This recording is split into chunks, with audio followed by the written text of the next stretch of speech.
Mwiriwe neza mwese.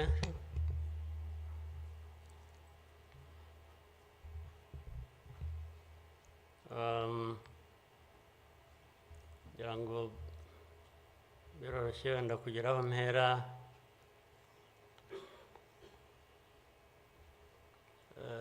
Ndahera ku mateka Bizimana yatubwiye.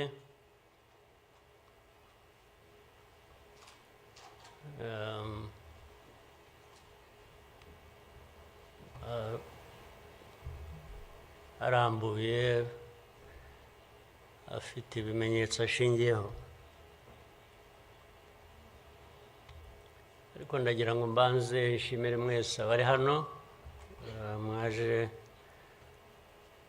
kwifatanya n'igihugu n'abanyarwanda,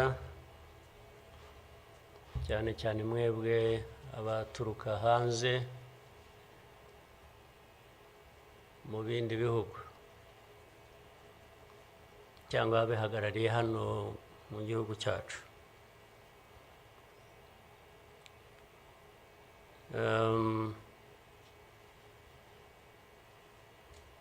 Ndabashimira kuko kenshi ko dusigaye tubibona ko bisigaye biri.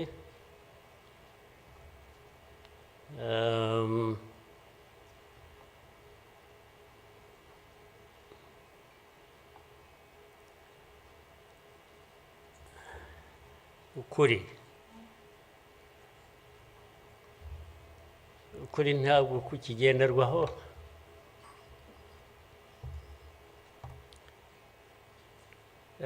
ni nacyo gituma, ariko reka mvugane, hari umuntu w'inshuti yanjye wigeze kumbaza ati ariko wowe nk'umuntu ubaho ute ugahuza bimwe, ndaza kubivuga mu rurimi rw'amahanga. Arambaza tubaho ute ugahuza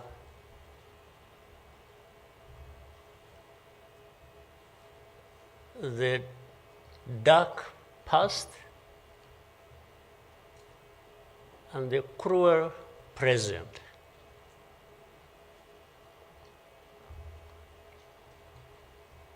But how do you manage that?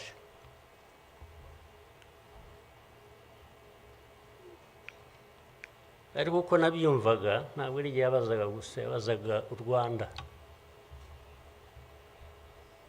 Bavuga ngo u Rwanda mubaho muti, with a very dark past and a very cruel present.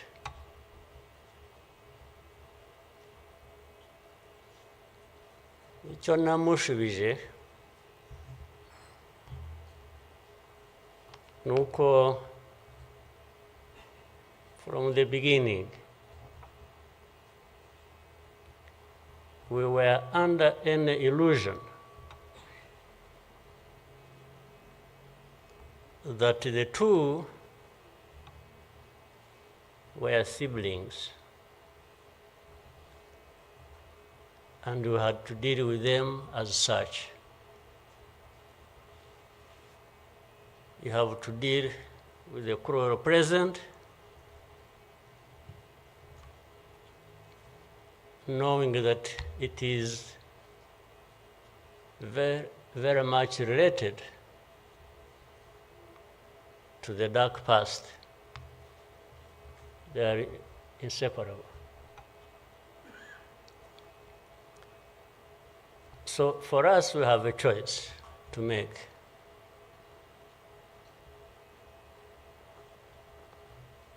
You are either crushed in between and you stop existing,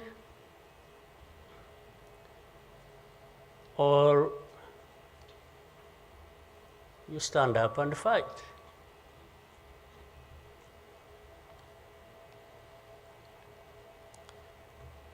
When people are saying in the testimony that, the hope they have and that what happened here 30-something years ago will never happen again.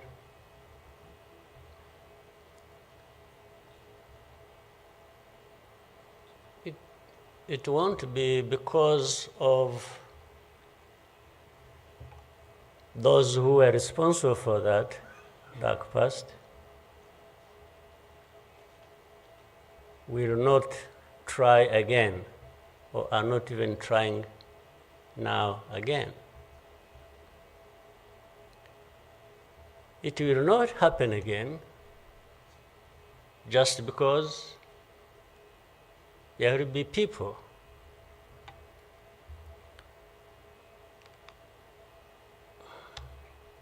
who will stand up and fight.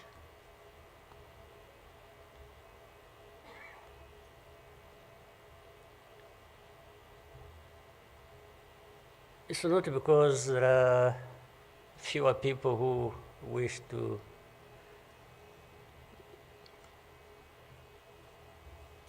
perish or who would have wished us all to disappear, this country to disappear.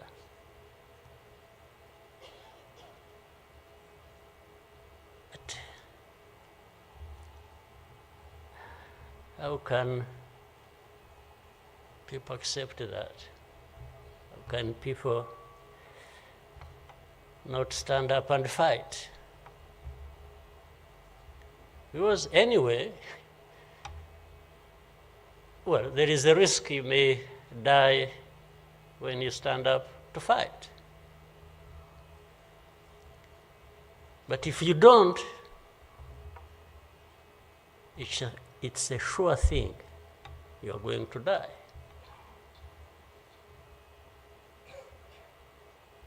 So why don't I try the former? Why don't I try to stand up and fight with the chance that you might survive and live on your life as you want it, instead of giving up and you let people treat you as if for you to live,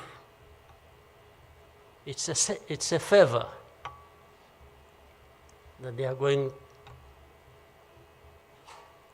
to do for you.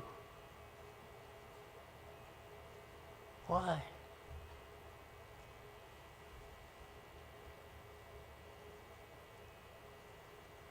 I've also had people come to me and warn me and say, President, you are too vocal. You say things that challenge these people who have the power in their hands, and they're going to kill you. Well, first of all, it means they are killers.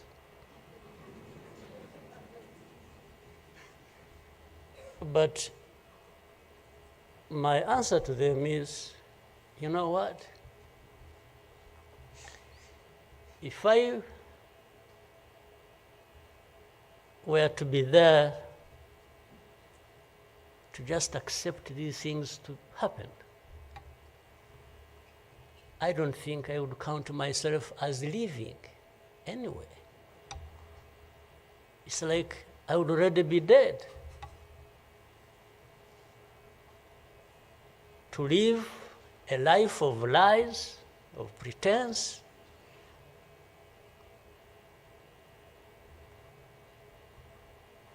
and all my life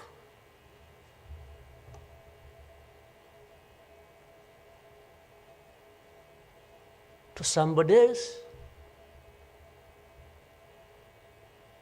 I would be dead anyway. So why don't I die fighting?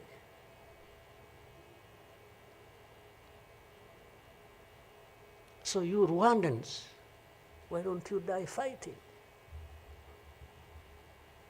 Instead of dying anyway, just dying like flies. Why? But my message goes to other Africans who live like this on a daily basis,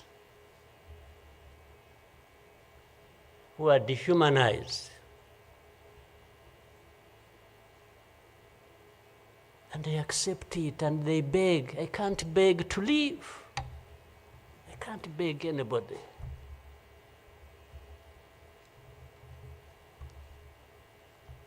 Who will fight? If I lose, I lose. But there is a chance. There is a chance, a significant chance, that if you stand up and fight, you will live. And you will have lived a dignified life that you deserve, that anybody else deserves. So these people who are there to the UN, they are there to these Western capitals, they are everywhere, they are just saying, Rwanda, this small country, this Rwanda. I mean, you see, when you are talking about Rwanda and ganging up together against Rwanda, you think it's some country that is, I don't know. Then when I remember the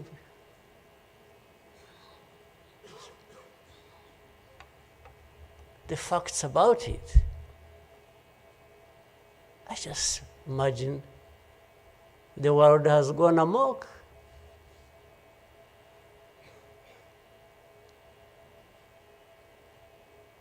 But in the midst of all that,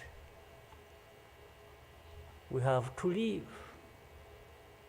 We have to live our lives, we have to fight for that, we have to live the way we want. And I tell anybody to his face to go to hell.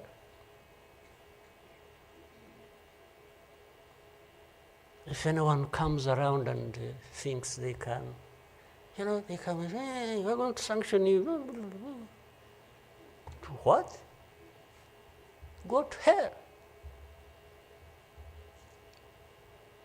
Just go to hell.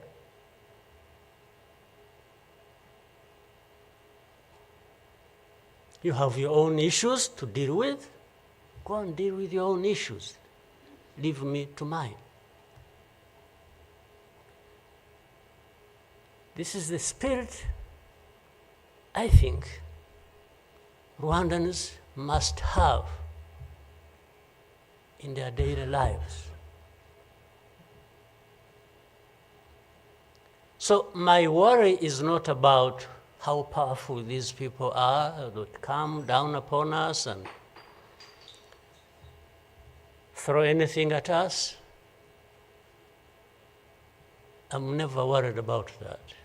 I worry about one thing, which has lived on for centuries.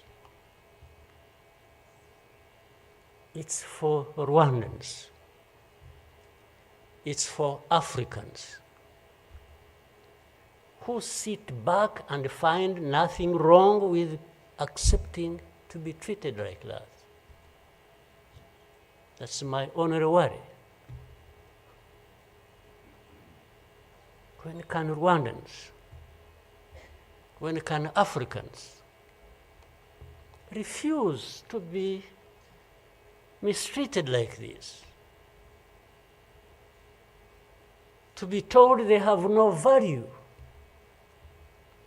to be told that their lives have to be lived as a result of a favor they are being done by somebody else.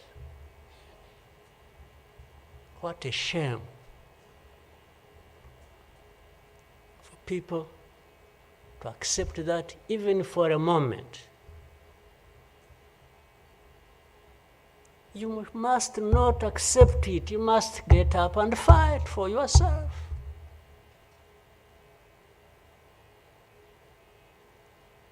And then you have fools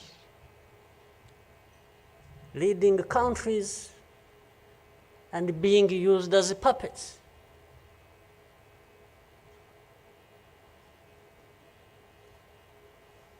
And they are stealing from their own resources, which they should be putting to the good use of their own people and develop them.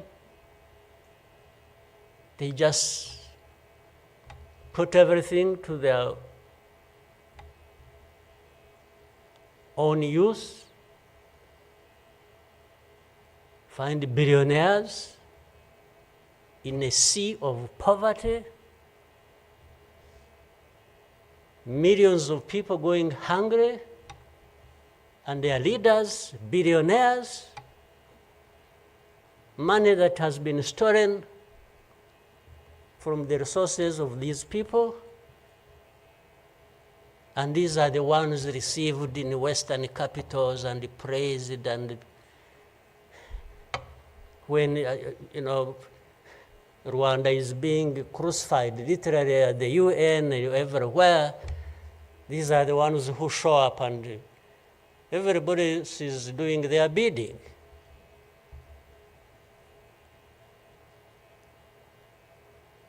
They don't talk. These ones don't even say a thing. There is somebody to say it for them.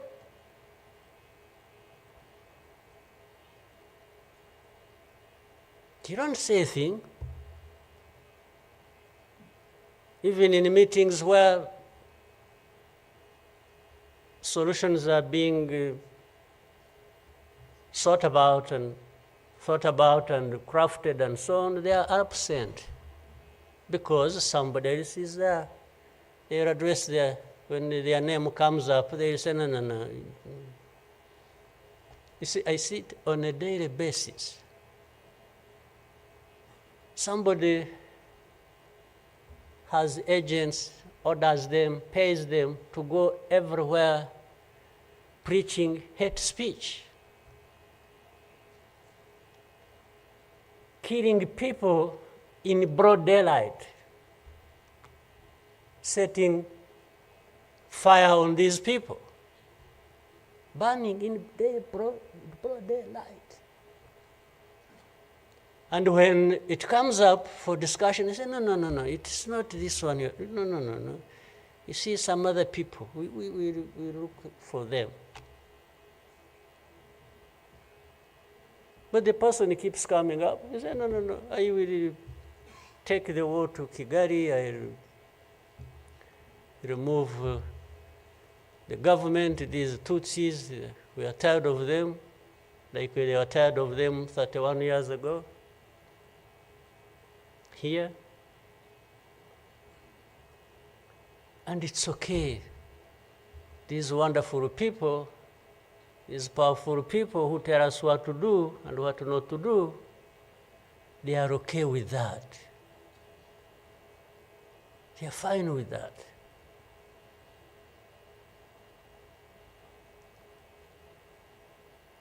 And they expect us to accept it also ourselves.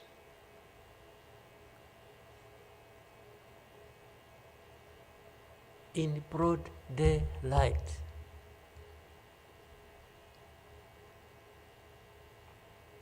Hate speech, killings of people for their identity, uprooting them from their homes, and most of them are refugees here in this country. We have 125,000 people as refugees who have been living in camps, uprooted from their homes in Eastern Congo. And then these powerful, good people come here and pick 1, 2, 3, another day 5, if there are many, to go and settle them in those beautiful countries of theirs. And they leave the majority here. And they expect us to be thankful that that's a huge gesture of generosity. First of all, they take them knowing that these are actually refugees from the neighboring country. They don't take them as Rwandans. They take them as refugees from Congo. Only that they are taking very few. They are not, I wish they could take all of them. Those who wish to go and resettle them. So the rest becomes my problem. So what they have to do is cleanse Eastern Congo of all these people, bring them to Rwanda, take to your countries those you want, few, very few, not even 0.1%, and the rest should remain Rwanda's problem. Because after all, these ones are Tutsis like Kagame. That's a simple conclusion. But ask yourselves, how did these people end up being across the border of Rwanda? Was it really done by Kagame? Was it done by Rwanda? No, for us, we are here lucky that we are alive, that we survived.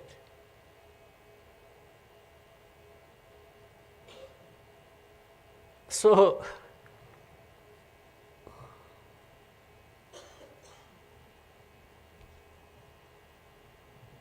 but as I say this,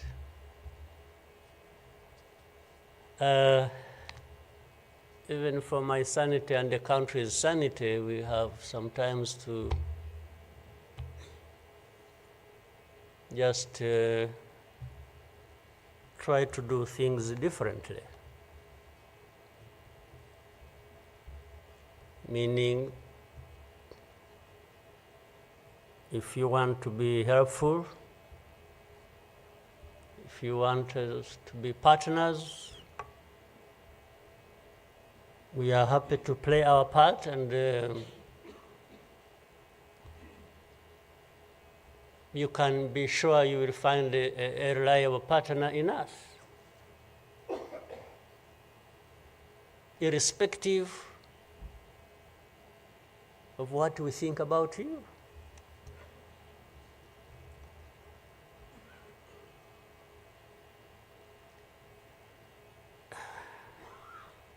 You know, this whole thing you see every day, you know, you have heard of groups, what is it? Group of experts. You have heard of that thing? These are people who go around, experts who are supposed to know better our situation than ourselves. Can you imagine? And the ones who lead those groups are the very people connected with this history I'm talking about, or that busy man I was talking about. Can you imagine the cynicism?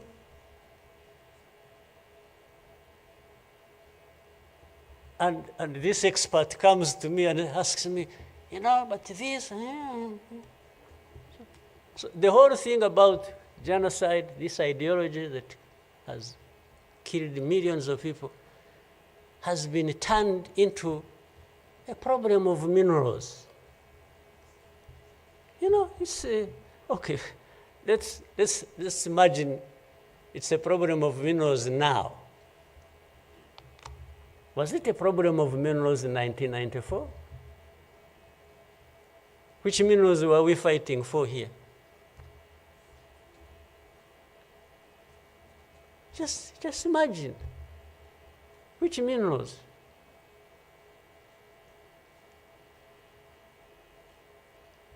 Second, if it were to be minerals, how many are actually fighting for these minerals in those places? Assuming you found evidence about Rwanda being implicated in what's happening in Congo for minerals in Eastern Congo. Are you really saying it is just Rwanda?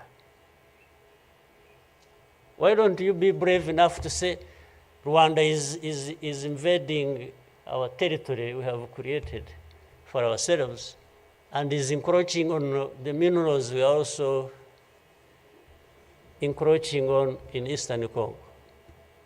Why don't you be brave enough to admit that? At least to say that.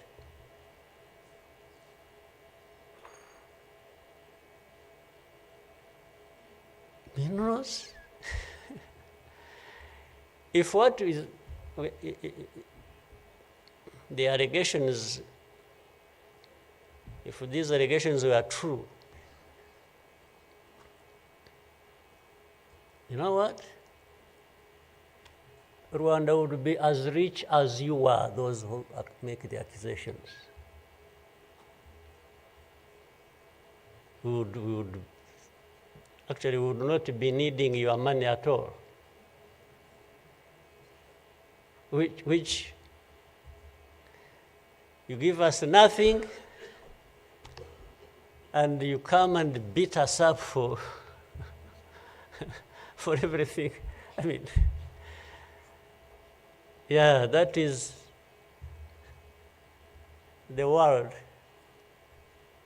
between the dark past and the cruel present.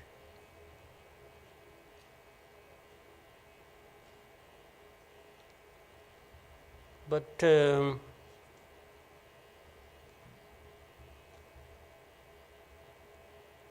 what didn't kill us and finish us 21 years ago has hardened us, has prepared us for the bad things that will always come anytime these people want and wish. Honestly, I want to assure you, we will not die not fighting like last time. And fighting does not involve invading anybody's territory, does not involve going after something that is not ours. Fighting, I mean, is if you find us here and want to treat us the way you want that you have seen in the past, I just want to assure you, you will not succeed. You will not succeed. I think I beg all these Rwandans, we should be itching for a fight with anybody who wants to come here and turn things upside down. And I think there are many who are ready to join for that. But for our friends, our partners, please, don't misunderstand us, don't mistreat us. We have had enough of it. Take it somewhere else. Take it somewhere else. You know, this Bizimana who was telling you this whole history, by the Bizimana, if you could compile that and distribute it to our friends and all of us. I actually want a copy of what you... But I think you should give our friends and others, they need to... Much as in the cruel present, facts don't matter, evidence doesn't matter, the truth doesn't matter. What matters is what pleases you on any day, and doesn't matter what facts about others. But and I was saying this because this man made another presentation another time that involved the same people he was talking about. And the next day, from embassies, people came to him, threatening him. You know, they even, they're so foolishly brave to just, you know, they went to him. And I think another message went through Foreign Affairs. It's like this man who is saying this, and he was not saying it is not true, but he was saying no for daring to say it, even if it is the truth. Yes, they threatened him, and they even started threatening he will not get a visa to travel to some places, face to face, like that. Somebody from the embassy threatening our minister. Of course, I can't blame them that, given this history we have had, that from the embassy they even think they are above the minister. Yeah. He just come and say, you dare say this. He wasn't saying, this is contrary to the truth or evidence we have. Why did you present lies? No. He was just saying, whether lies or truth, you shouldn't have said it. That is the cruel present we live in, but we must confront it. And we will. We shall. No question about it. I've also told people that anyway, for us, we are in a sort of not bad position, because the worst has already happened to us. I don't think anything worse will happen, ever. So those who are scared, fearful of anything, I just want to console you in some way, if you may, that actually the worst has already passed. When we lost the people during that time,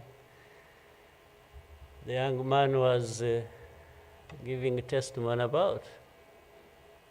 Do you think anything like that would ever happen again? I don't think so.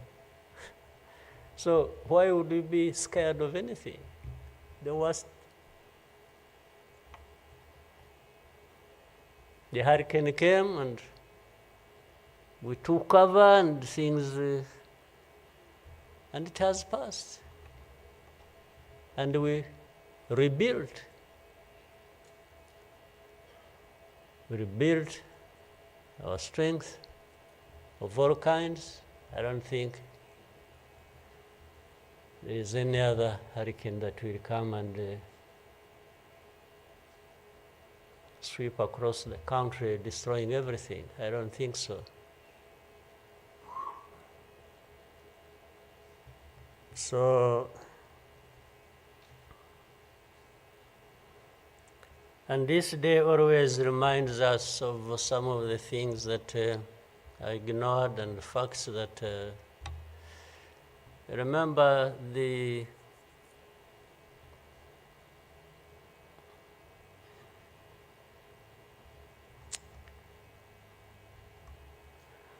book written by somebody many of you know, Philip Gurevich, with a very long title. When he and this is a man who, well, at least I would have wished if they could think of such a man and put him in the group of experts, maybe they would benefit from. But you bring somebody just because she comes from a country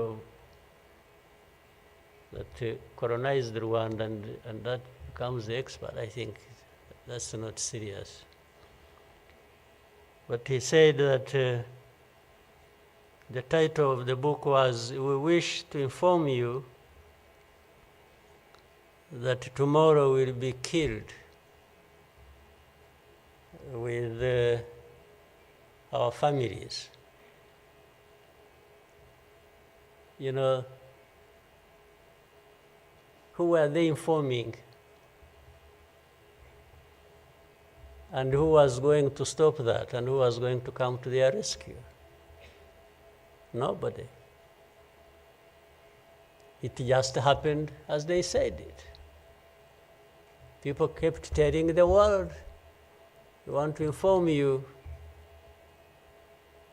that tomorrow we're going to be killed with all our families." And who cared? And the families were killed indeed, including the family of the young man who was testifying here. Well, including our families, those of us standing here, who have been demonized every single day about our history. The history where there is a force that always has been attempting to turn victims into perpetrators. So these people who give testimonies and say what happened to them, they are actually now perpetrators. They are no longer victims. So the cynicism I was talking about of what happens in this world is that these very people who barely survived and who lost everything else and their families are now the victims, the perpetrators, no longer victims. That's what the world wants to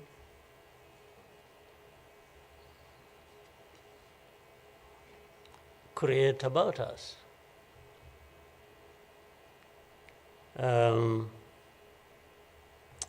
I think I should, even for, again, the sake of our sanity, maybe we'll always, you know, during the war times, to keep my own balance, you know, there used to be battles taking place across the country, militias killing people, RPA soldiers fighting government forces. Sometimes in our movements, we would, one of the commanders would come to me and say, "President, you come and see what has happened here." I went there once and saw a mass grave that they had just dug with caterpillars and been, I think they had put in over 2,000 people. And from that lot, we found 12 people are still breathing. And we got them out. I was told the other day of the 12, I think they lived for some time, and then now they are remaining 7 out of 12. I kept following the story. 7 are still alive. I think 5 died of... But from that moment, I told the commanders that they should never bring my attention to this kind of thing. They should just handle it, and we agreed how they would be handling it. But I should never, I don't even need to be informed or, and the reason was simple. And unfortunately, such a moment of remembrance sort of takes you back into that. But the reason was I didn't want my judgment and my conduct of the war and the leadership I was supposed to be providing to be impaired in any way by the anger, by what you saw. So that's why I wanted to keep my own balance so that we go through so many things. But otherwise, if I kept seeing this, putting people out of a mass grave, and then your mind goes to say, but who is this doing? Whoever is doing this, why is he doing it? He may end up... so anyway, let me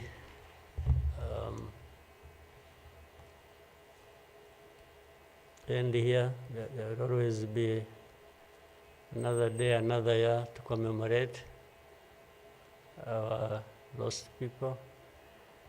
But for Rwandans, I beg you,